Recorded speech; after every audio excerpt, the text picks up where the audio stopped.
Seja bem-vindo ao canal Estudos em FIIs, relembrando que esse vídeo aqui é um vídeo de educação financeira e não uma recomendação de compra e venda. No vídeo de hoje, vamos falar sobre a quarta emissão do BODB, o fundo da Bocaína, né? Esse fundo conhecido aí como BOD. Então vamos direto aqui ao ponto. Esse vídeo tem muita informação, pessoal. Eu peguei basicamente todo o prospecto, material publicitário do fundo, da quarta emissão, né, relativo à quarta emissão, e eu tentei condensar esse material aqui, as partes mais importantes para a gente analisar juntos, né? Então, aqui, essa lâmina aqui representa bem um resumo da emissão. A emissão, eles pretendem captar 100 milhões de reais, pode chegar a 125 com a questão das sobras, né?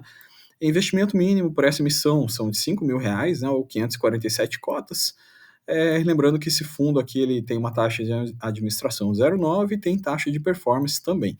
Então aqui a emissão saiu por quanto? Que é mais importante. Saiu por 9,15, né? Aqui a gente tem que adicionar o valor da taxa de distribuição, né? Então a taxa ela ficou em 0,28 centavos. Então vamos ver o resumo aqui.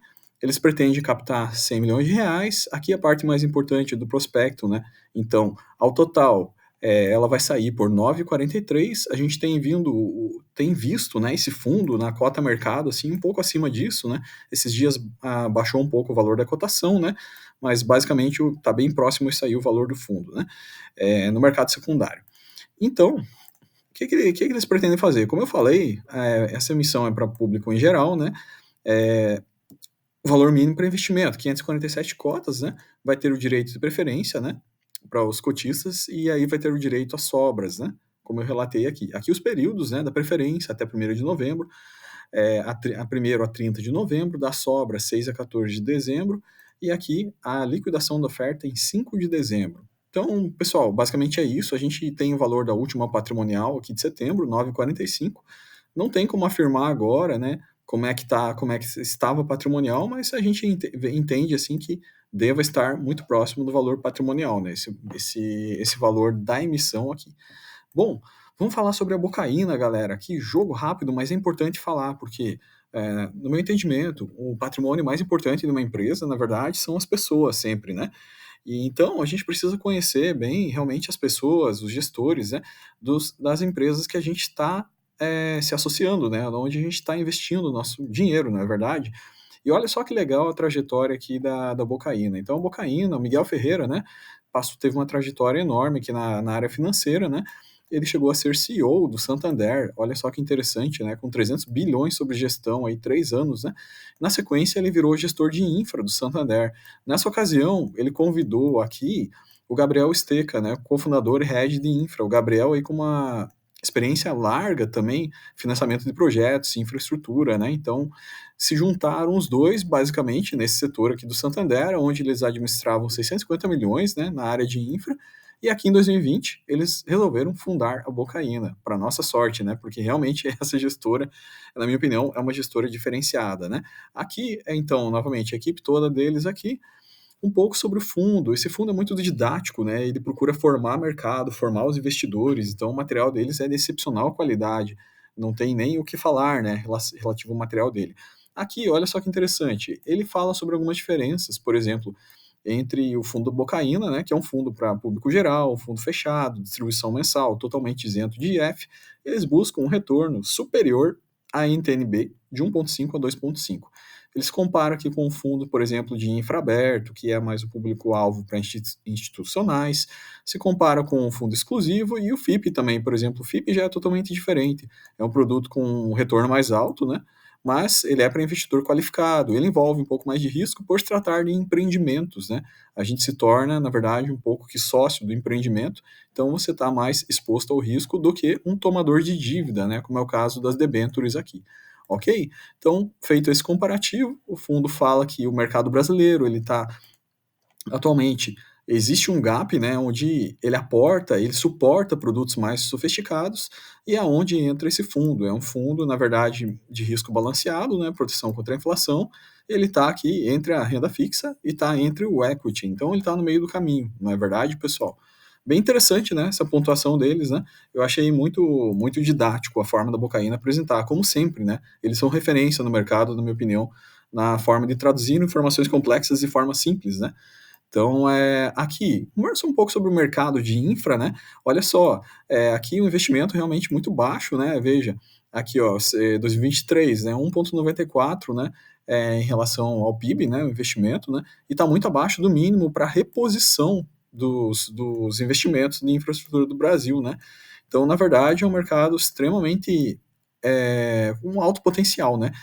Esse levantamento deles é super interessante, veja, existem 227 projetos de infra em andamento, né? Ou seja, tudo isso é oportunidade de alocação no setor.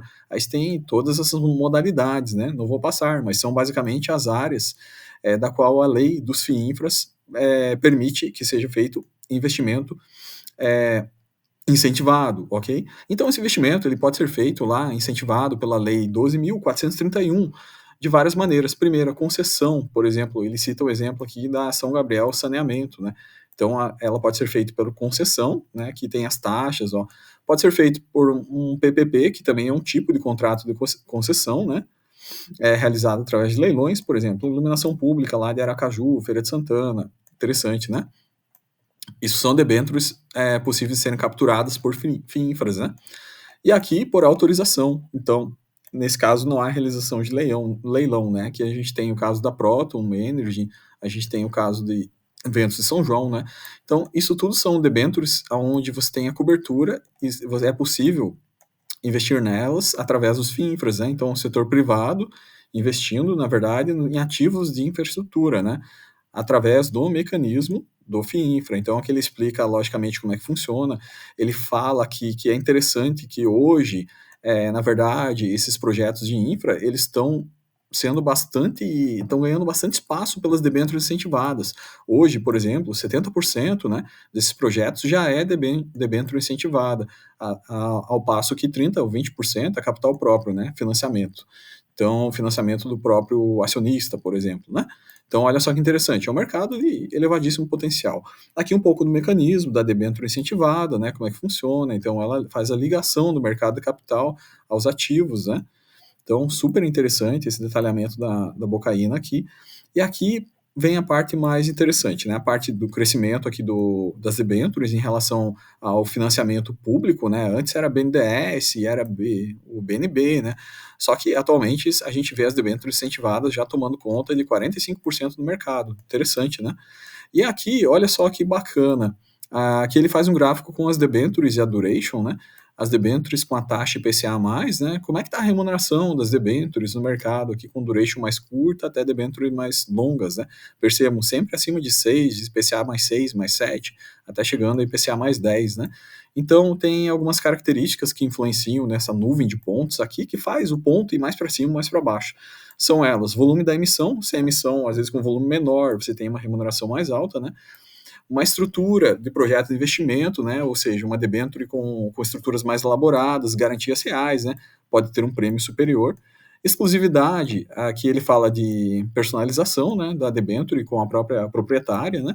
E o prazo, quanto maior a duration, normalmente maior a taxa nominal, tá? Então, isso aqui são as debêntures alvos do fundo, né? Como que a Bocaina pretende trabalhar.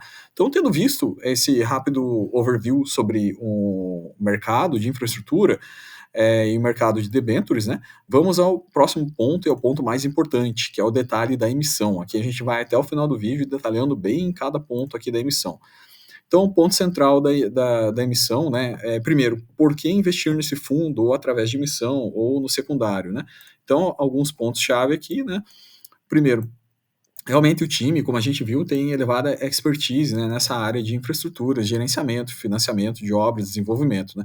Eles trabalham com originação de ativos junto ao próprio emissor. Então, quando você origina um ativo, você consegue um ganho muito mais alto, um spread maior. Rentabilidade-alvo, já falou aqui, eles buscam capturar os prêmios de originação, estruturação, duration e liquidez. Então, eles buscam prêmios mais altos. Eles têm uma abordagem ESG bem interessante também. Eles trabalham com formador de mercado, né? Então tem uma base bem pulverizada de investidores, maioria pessoa física, né? Os relatórios são muito completos, como vocês estão vendo aqui. Cota é base 10, né? Isso é um motivo que facilita a entrada também. Distribuição sempre mensal, eles procuram remunerar sempre a parcela do cupom e o ajuste pela inflação. E isenção total, né? De imposto de renda, né? Como todos os FIINFRAs, né? Para ganho de capital e para compra e venda, né?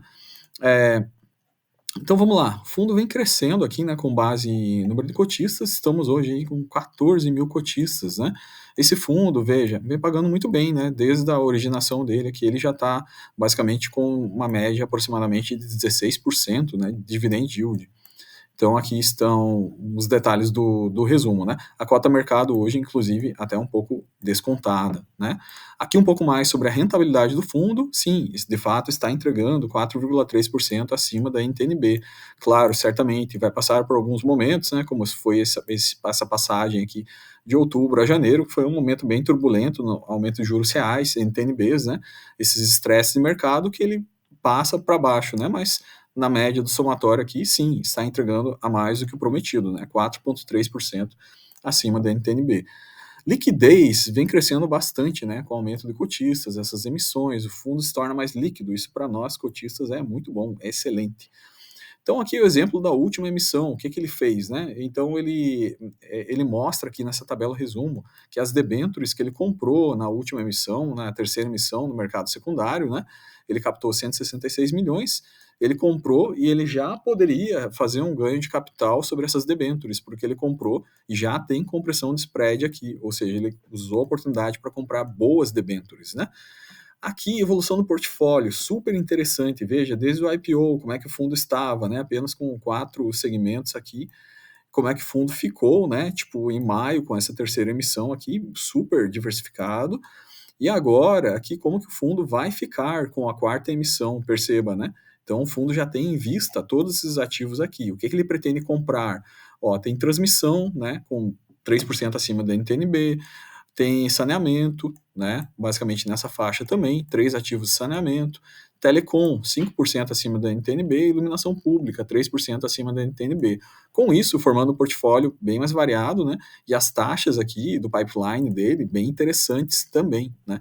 Então, isso vai agregar ao portfólio atual dele, que já é um IPCA mais 8,64, excelente, né, com excelentes debêntures, né, essas aquisições previstas no pipeline da emissão vão agregar muito mais valor ao fundo.